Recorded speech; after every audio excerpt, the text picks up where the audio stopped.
Akhi, saudaraku, lan tanalal ilma, engkau tidak akan memperoleh ilmu illa bisittatin, kecuali dengan 6 syarat. Ala bidzikrillahi tatma'innul qulub. Itu keutamaan di dunia. Keutamaan di akhirat apa? Apa yang kita peroleh apabila kita menghafal Al-Quran? Yang pertama, kedudukan para penghafal Al-Quran di akhirat adalah di surga yang paling tinggi. Di surga yang paling tinggi. Jadi menurut hadis ini berarti surga itu setinggi berapa? 6.666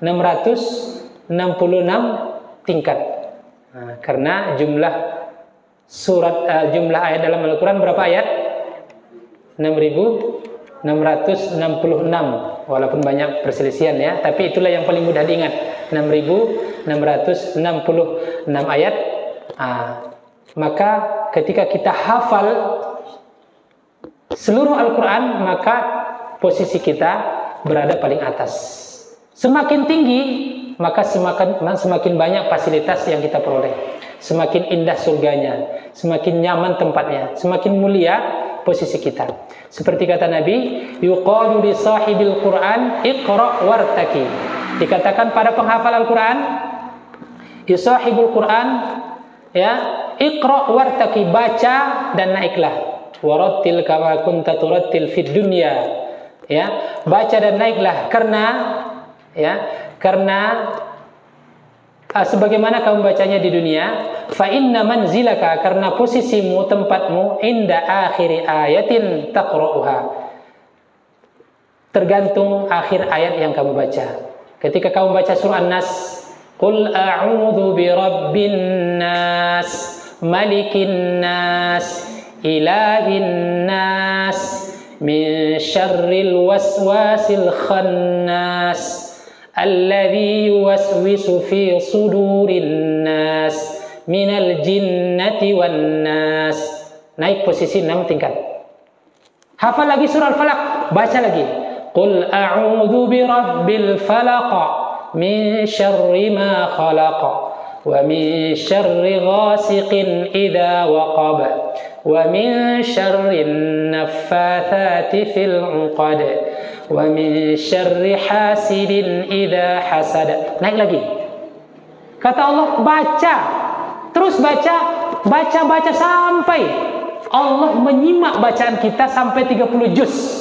Kemudian setelah kita selesai baca, maka kita berada di tingkat yang paling tinggi.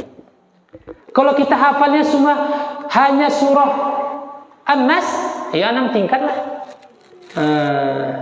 Kalau hafal sampai An-Naba atau juz 30, iya setinggi itulah. Jadi begitulah posisi kita di akhirat. Kemudian ya, berikutnya adalah ini menjadi kebahagiaan bagi orang tua. Ini orang tua lah. Bagi kebahagiaan orang tua di akhirat nanti, orang tua ini akan dipakaikan mahkota ya, atau jubah jubah yang indah.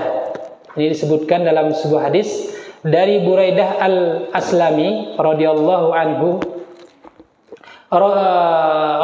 anha, ia berkata bahwasanya ia mendengar Rasulullah SAW, pada hari kiamat nanti Al-Quran akan menemui penghafalnya. Al-Quran itu diwujudkan seperti seorang pemuda ya. Kemudian penghafal itu keluar dari kuburnya, Al-Quran akan berwujud seseorang, dan ia bertanya kepada penghafal Al-Quran, ya, apakah Anda mengenalku? Jadi ketika penghafal Al-Quran ini dibangkitkan dari kubur, kemudian datang Al-Quran berwujud seseorang, kemudian dia bertanya, apakah Anda mengenalku? Kata Al-Quran. Kemudian penghafal menjawab, saya tidak mengenalmu.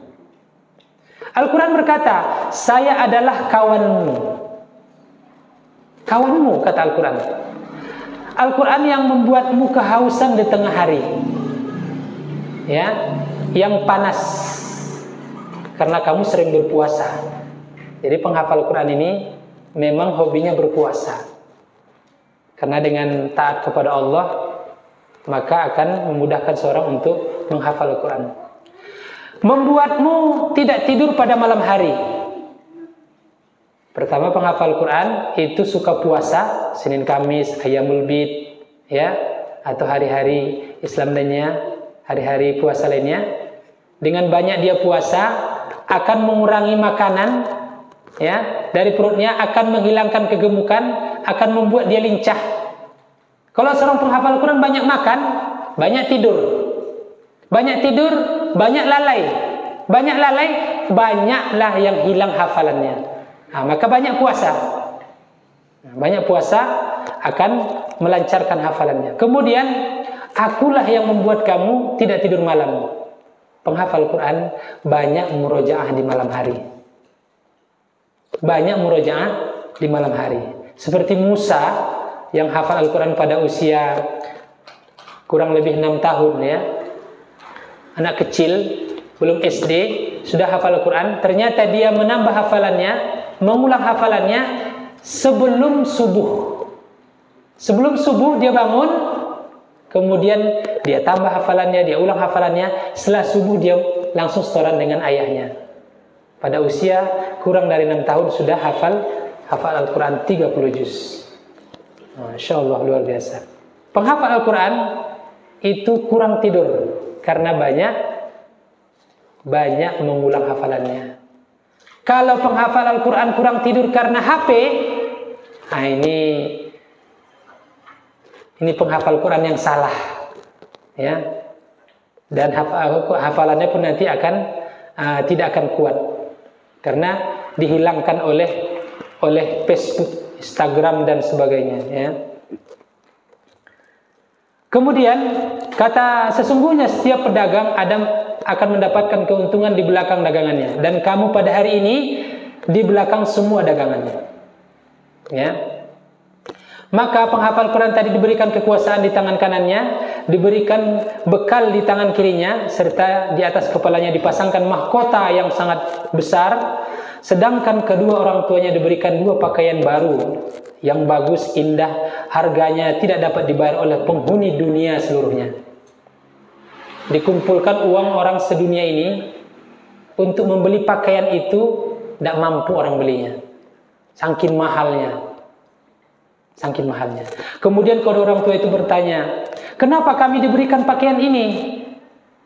Orang tua tadi bertanya, ya Allah, kenapa pakaian ini diberikan kepada kami? Padahal pakaian ini pakaian yang sangat mahal. Tidak sembarang orang bisa memakai pakaian ini. Apa keutamaan kami? Sementara kami orang-orang biasa, bukan penghafal Quran,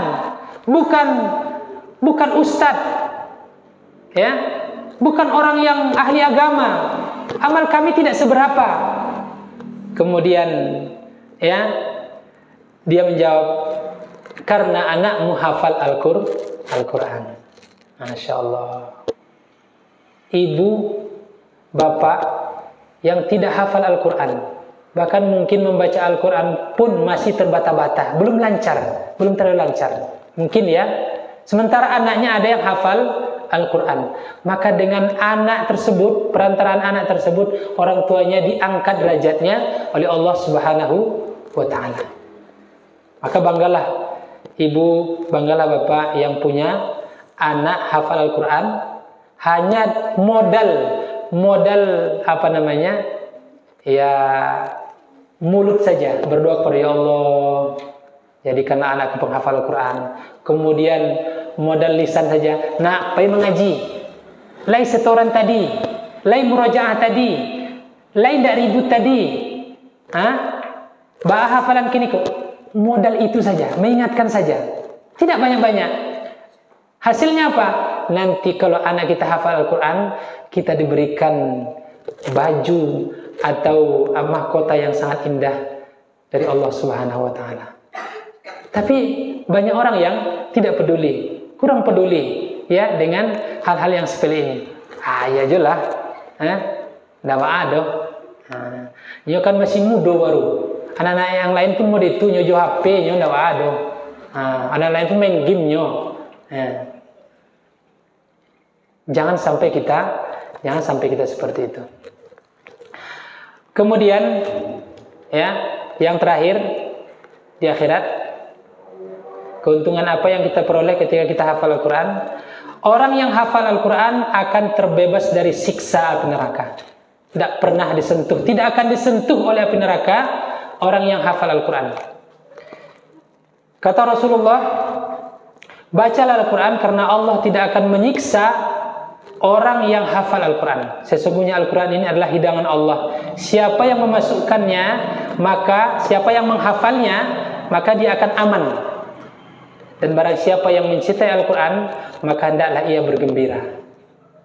Orang yang hafal Al-Quran, baik juz 30 maupun 30 juz, maka Allah mengharamkan dirinya untuk disiksa. Selamat dari siksa neraka.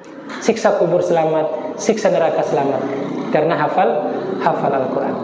Maka bangga kita ya punya anak, bangga kita seorang penghafal Al-Quran. Dan sebenarnya masih banyak keutamaan-keutamaan lain, tapi karena waktu kita yang sangat terbatas ya, dan mudah-mudahan yang sedikit ini menjadi motivasi, menjadi penyemangat untuk kita orang tua ya, agar tidak bosan-bosan untuk menyuruh, mengingatkan, menasihati anak-anak kita tetap mengaji walaupun kondisi apapun. Walaupun kondisi apapun, tetap hari hujan ada payung. Tidak jadi alasan. Karena anak-anak kita kan mungkin ada orang tua, ini pengalaman kita ya, ada orang tua yang terlalu sayang kepada anak sehingga dia menjerumuskan anak. Terlalu sayang ya, sayang yang berlebihan. Hari rinai-rinai, kata anaknya, hari rinai mak kalam, hari kehujan, beku awak damam. Amaknya atau ayahnya, ayolah nak lah besok lah mengaji. Siko aja lah mengaji. Besok lah. Sebenarnya anaknya karena belum hafal. Nggak ada yang mau distorkan nanti, makanya dia nggak mau ngaji. Alasannya gitu. Atau deh kurang enak banan mak, latihan bana tadi sekolah, PR banyak bana. Sebenarnya bukan PR-nya masalah, tapi karena dia tadi banyak main HP sehingga tidak sempat mengulang atau menambah hafalan. Kalau basuh aja Ustaz, aku kan diminta hafalan barunya, banyak lancar. Ya takut itu, malu itu. Akhirnya beralasan panik, banyak PR menumpuk, PR online, PR ini dan itu. Orang tua yang cerdas, dia akan tahu celah itu. Ya nak, kon nanti ibu antar nanti. Kalau hujan nanti kita pakai payung. Nanti ibu jemput nanti. Pokoknya pandai, ibu pandai itu caranya untuk membujuk anak agar tetap mengaji. Ya, jangan kita ikuti. Ya, ada juga anak yang orang tua yang terlalu sayang pada anak, ya, sehingga HP diberikan berlebihan. Ya, HP diberikan berlebihan. Akhirnya kadang anak mengamuk, berang ke orang tuanya karena HP ditahan. Karena tidak tega lihat anak, ada aja lah. Tapi jangan lama-lama anaknya sebentar anaknya, main gamenya sebentar anaknya, iyo mah, kecenya, nyupai. Kiranya sang kawa lain 5 mini, kiranya setengah jam, sejam. Awak lupa lah sibuk jo karajo, akhirnya anak lah sibuk jo HP-nya. Mana apa aku tidak jadi. Jadi orang tua harus cerdas melihat kondisi anak kita. Memang kita tidak otoriter, tidak memaksakan, tapi kita lihat kondisi anak kita agar dia tetap semangat menghafal Al-Quran. Inilah orang tua yang cerdas, bukan orang tua yang yang kurang jeli tadi. Kan pengalaman lagi, ada seorang anak, ini dibuka rahasia anak-anak ini ya, biar ibu-ibu kita tahu ya. Dia payah menghafal. Sebenarnya bukan payah, tapi karena banyak main. Tiba mengaji, hanya kalau galu jo kawannya, main-main, suruh mapanya ndak, itu kan? Hanya suko mintanya balanjo saja atau yang lain-lain, tidak suka menghafal. Akhirnya nyo pulang ke rumah dicarinya alasan sado buruak, ustadznya tidak ramah, ustadznya kejam, kawan-kawannya jahit-jahit, apa namanya itu, kawan jahit-jahit, apalah itu, menghafal barek-barek PR-nya, banyak alasan dibuatnya supaya inyo tidak mengajar situ, supaya bisa berkeliaran. Kemudian orang tua yang tidak paham, iya ustadku balik kejam, tapi lain tak kejam-kejam amat loh, lain elok-elok jual anak, ustadku balik, ustazahku balik apa, kawan-kawannya jahit-jahit situ, yang ndak apa doh, ndak dibulinya anak awak, akhirnya anaknya dipindahannya atau diberhentiannya, anaknya apakah menghafal? Ternyata anaknya tidak menghafal, malah sibuk juga kawan-kawannya, akhirnya ndak jadi menghafal. Jadi ibu, bapak harus cerdas melihat perilaku anak-anak kita. Dan anak-anak yang berbakti adalah anak yang patuh kepada orang tua. Orang yang patuh kepada orang tua, insya Allah Allah mudahkan urusan antum. Ya, patuh. Ya.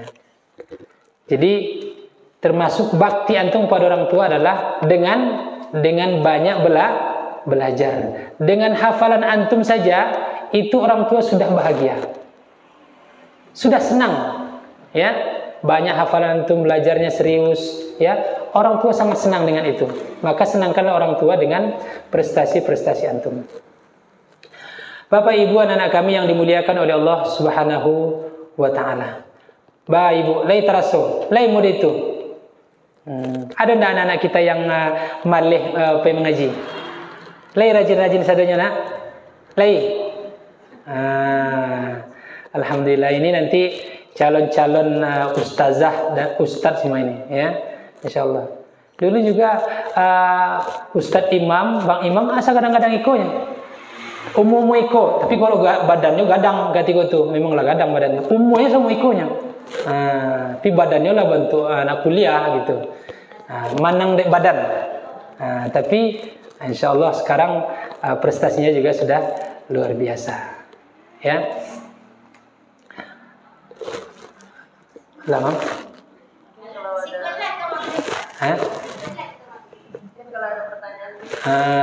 Ada pertanyaan?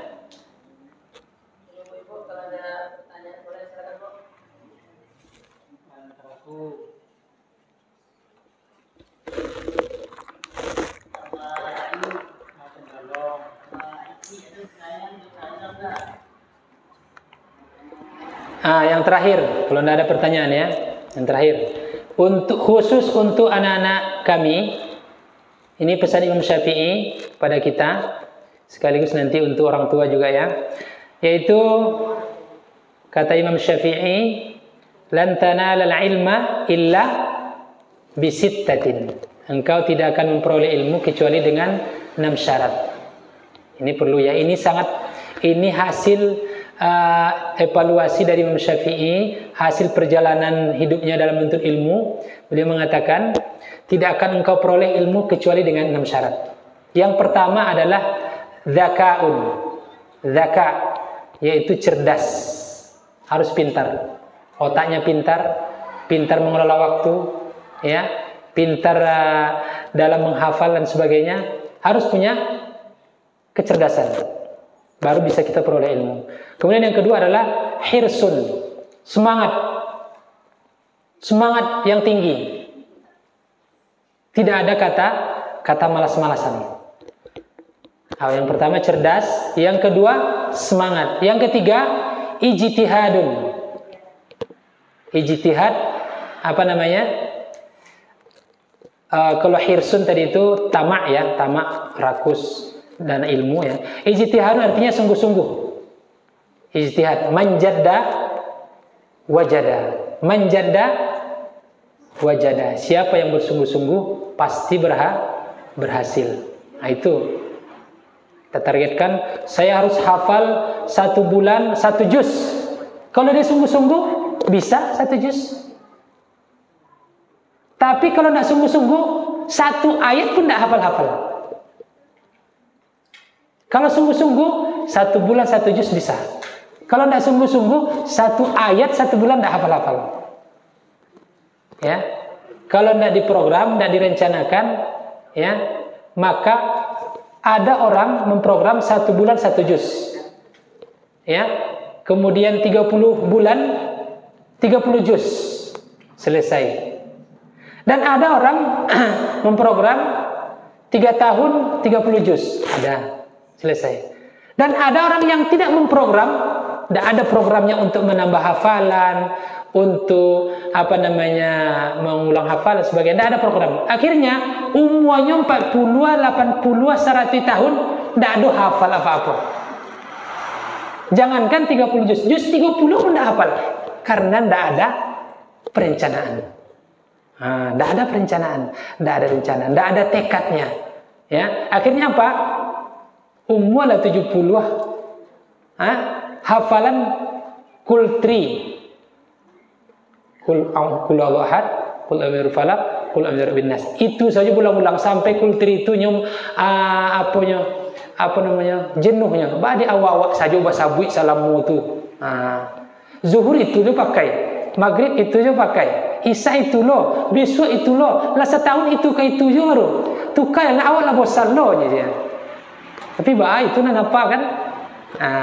Maka itu ijtihad, sungguh-sungguh. Kemudian dirhamun, pakai modal, pakai duit, bayar SPP. Ibu, bapak, ya, apabila ingin anaknya jadi penghafal Quran, harusnya SPP-nya mahal-mahal. Ya, dibanyakkan SPP-nya. Bara SPP Ustaz, SPP 50.000 sebulan. Awak bayar 100.000 Pak Ustaz. Bari 100.000, 50.000 mudah-mudahan ikut infak ambo, mudah-mudahan anak ambo jadi capek pandai hafal Quran. Insyaallah cepat.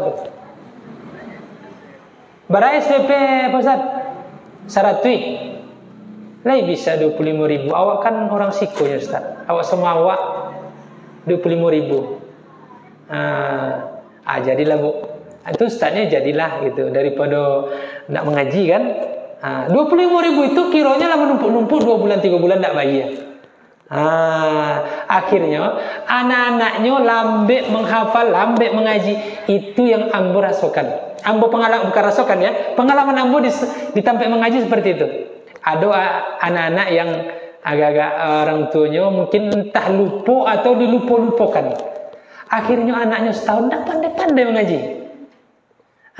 Majanya sama jo yang lain, mengajarnya sama, tapi nyo ndak pandai, kawannya lah pandai. Inyo kawannya lah pandai hafal juz 30, inyo alun hafal juz 30 lah. Ada saja halangannya yang membuat dia tidak bisa hafal Al-Quran. Ternyata SPP pun macet. Jadi kata Imam Syafi'i harus punya modal. Kalau para ulama dulu sebelum dia masuk ke majelis ilmu, dia lakukan 2 hal. Contohnya di sini ada syekh ingin belajar hadis atau fikih. Kemudian sebelum dia masuk, dia keluarkan uang. Kemudian dia masukkan ke celengan di luar, bukan ke syekh itu ya, celengan di luar atau ke siapalah yang ada di luar mau diinfakkan ke anak yatim atau orang susah atau yang membutuhkan, diberikan itu. Kemudian dia berdoa, ya Allah, hilangkanlah pandangan mataku dari aib-aib guruku. Jadi ketika dia masuk, dia berinfak dulu, kemudian dia berdoa, ya Allah, jangan perlihatkan kepadaku aib guruku. Ya, karena guru itu kan punya aib. Karena kalau saya melihat aib guruku, sehingga aku tidak hormat kepadanya, anggap remeh dia, sehingga membuat ilmuku tidak berkah. Itu. Jadi banyak berinfak dan hormat kepada guru. Ini yang terakhir, yang berikutnya adalah wasuhbatu ustadzin, yaitu hormat kepada guru, baik dengan guru. Guru ini pengganti orang tua. Ya, kalau kita tidak hormat kepada guru, maka ilmunya tidak berkah. Jadi anak-anak kami kalau mau ilmunya berkah, maka hormat kepada guru. Dengar kata ustadz dan ustazah. Kemudian yang terakhir adalah watulu zamanin, itu waktu yang sangat lama. Jadi menuntut ilmu itu tidak setahun. Para ulama itu 50 tahun. 50 tahun menuntut ilmu. 60 tahun mereka gunakan 30 tahun untuk belajar adab, kemudian 20 tahun untuk menuntut ilmu ya. 30 tahun untuk belajar adab, etika, moral, kemudian 20 tahun lagi untuk menuntut ilmu-ilmu yang mereka inginkan. Jadi untuk anak kami ini penting ya. Modal kita ada 6 kata Imam Syafi'i. Yang pertama zakaun, yang kedua hirsun, yang ketiga ijtihadun, yang keempat dirhamun, yang kelima suhbatu ustadzin, yang keenam tulu zaman. Bisa diulang? Bisa? Coba diulang sama-sama anakku. Ya, sama-sama anak-anak kami ya. Lan tanalal ilma illa bisittatin. Tidak engkau peroleh ilmu kecuali dengan 6 syarat. Nah, kita ulangi. Akhi, saudaraku, lan tanalal ilma, engkau tidak akan memperoleh ilmu illa bisittatin, kecuali dengan 6 syarat. Zakaun, zakaun, cerdas. Hirsun, tamak akan ilmu. Ijtihadun, sungguh-sungguh. Dirhamun, punya uang. Suhbatu ustadzin, hormat kepada guru. Wa tulu zamanin, dalam waktu yang panjang. Nah, itulah syarat untuk menuntut ilmu agar kita berhasil atau menjadi ulama di masa yang akan datang, insyaallah taala. Jadi Bapak Ibu dan anak kami yang kami banggakan, dan juga kepada majelis guru, mungkin inilah yang dapat saya sampaikan. Mudah-mudahan apa yang disampaikan ini menjadi ilmu kepada kita, bisa kita amalkan, dan juga anak-anak kami bisa mengamalkannya. Dan kita berdoa kepada Allah Subhanahu wa taala, semoga kita diberikan kesehatan, anak-anak kita juga diberikan kesehatan, diberikan kekuatan, kemudahan untuk menghafal Al-Qur'an.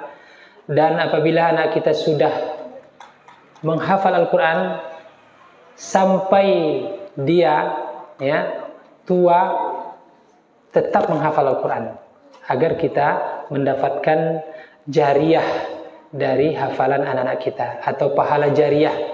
Jadi ketika ibu bapak meninggal dunia, sementara anaknya masih hidup di dunia, membaca Al-Quran, anak ibu menghafal Al-Quran, dia setiap bacaan yang dia baca, satu hurufnya mendapatkan 10 pahala, maka ibu juga dapat 10 pahala. 2 huruf 20 pahala, maka anak kita dapat pahala, ibu juga dapat pahala. Mengalir terus ke kuburan ibu, yang pahala itu akan menyejukkan di kuburan ibu. Pahala itu akan melapangkan kuburan ibu. Pahala itu akan membahagiakan ibu di situ. Sementara orang-orang yang tidak punya jariyah, tidak punya amal jariyah, tidak punya anak yang soleh, dia hanya berharap dengan harapan kosong. Tidak ada yang diharapkan. Dia berharap doa-doa yang mustajab, dia berharap pahala-pahala dari bacaan Al-Quran, tapi tidak ada, karena anaknya tidak ada yang hafal Al-Quran, karena anaknya sibuk dengan urusan dunianya. Tapi anak ibu, dia memang sibuk dengan urusan dunianya, dengan sekolahnya, dengan pekerjaannya, tapi di waktu maghrib dia masih baca Quran, waktu habis subuh dia masih baca Quran, habis sholat dia baca Quran, dia doakan orang tuanya, Rabbighfirli wali walidayya warhamhuma kama rabbayani shaghira. Ya Allah, ampunilah dosaku dan dosa kedua orang tuaku, dan sayangilah mereka sebagaimana mereka telah mendidikku di waktu kecilku. Mendidikku, karena orang tua telah mendidik anaknya di waktu kecil. Menyayangi dalam arti kata mendidik, ya, bukan sayang yang berlebihan, tapi mendidik. Boleh, ya, boleh main, tapi dengan aturan yang jelas. Tidak semua diberikan, ya, tidak semua diberikan. tapi punya aturan dengan tujuan agar anak-anak kita nanti berhasil di masa yang akan datang. Ketika dia sudah umur 40 tahun, baru dia terasa bahwa ternyata orang tuaku benar dahulu. Ternyata orang tuaku benar. Inilah kata orang tuaku, ya, benar adanya setelah saya merasakan hari ini saya berhasil gara-gara pendidikan orang tuaku sewaktu aku masih kecil. Maka diingat anak-anak kita lah hasil jeripaya kita ketika mereka kecil hari ini kita didik dengan pendidikan yang baik. Demikian kita baca, ya, kalau ini benar dari Allah Subhanahu wa taala, kalau ada salah itu dari saya sendiri dan juga bisikan syaitan yang terkutuk. Mohon maaf atas segala kekurangan. Kita tutup dengan surah Al-Asri dan doa kafaratul majlis. Bismillahirrahmanirrahim. Wal 'asri innal insana lafi khusrin illa alladhina amanu wa 'amilus shalihat wa tawassaw bil haqq wa tawassaw bis sabr.